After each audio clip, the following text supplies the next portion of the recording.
This is our 1958 Food Consul Mark II. These are photos from when we bought her. As you can see, she didn't have the correct carpet in. There was not a real place for the stereo. The dash was multicolored and the interior was just looking old and tired. Which didn't stop us taking her out. We took her out a couple of times. Then we decided to strip down and start the restoration in earnest. As you can see, the floor pan was really good, different colour in a few places, and underneath all the dirt it was actually really solid. The whole car is really solid. So we gave it a lick of new paint, and we also put soundproofing in just to make it a little bit more comfy. All the trim around the windows was hand painted, so we took it back to bare metal and resprayed that. There's a little area that did nothing, so I've made a frame for the radio to go in, so it's got a proper place to go. A few people have done that, I've seen since. Makes a nice change. Resprayed all the dash, the same colour as the cream on the exterior.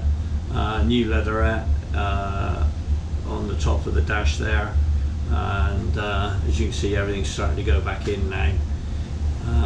The tray there and in the glove box was originally made from compressed cardboard. I've replaced it with steel just to make it last longer, keep its shape, and just be a little bit more a nicer fit. As you can see, there's the carpet. You can't get molds for carpet, so the carpet's all had been handmade.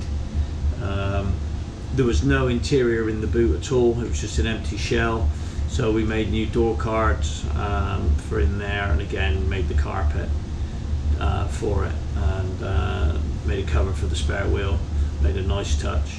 The doors were full of filler. We knew this when we bought it. They were very out of shape. So we ground all the filler off, cut away all the bad material. As you can see, the bottoms of the doors were in a poor state. We bought new doors, but unfortunately they were just as bad, so we took the upper steel from the doors and used that, so it's the same gauge steel, the same H steel, and we grafted it in the bottoms of the doors and rebuilt the bottoms of the doors. They've all now been undersealed inside and out, so there'll be no more rust issues going forward. The doors will last as long as anything else now. Doors were always an Achilles heel. As you can see, we've put drain holes in. We also sprayed inside the door jambs. There was no bodywork, welding or anything needed. The car is solid. We just had to do the doors.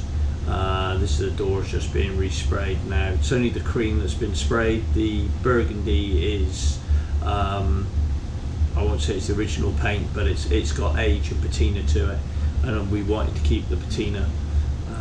We want the car to look its age, but in good condition. You can see that we've re-dyed all the internal parts, door cards, seats, etc. You can see the patina in the paint there.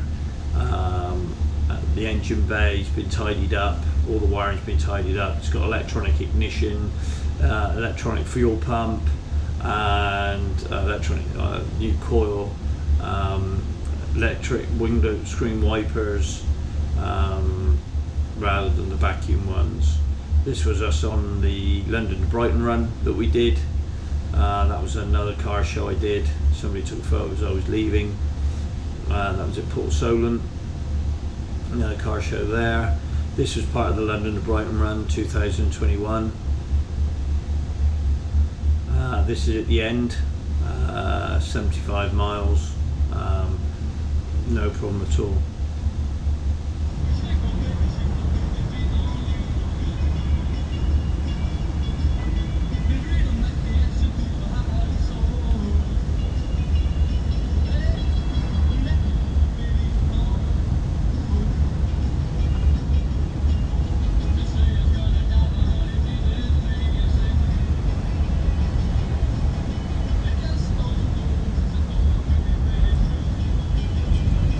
The beauty of the retro, new but retro stereo is that it's actually Bluetooth, so you can play music from the period while driving your car. So we were playing obviously 50s and 60s music when we took it out for a test drive.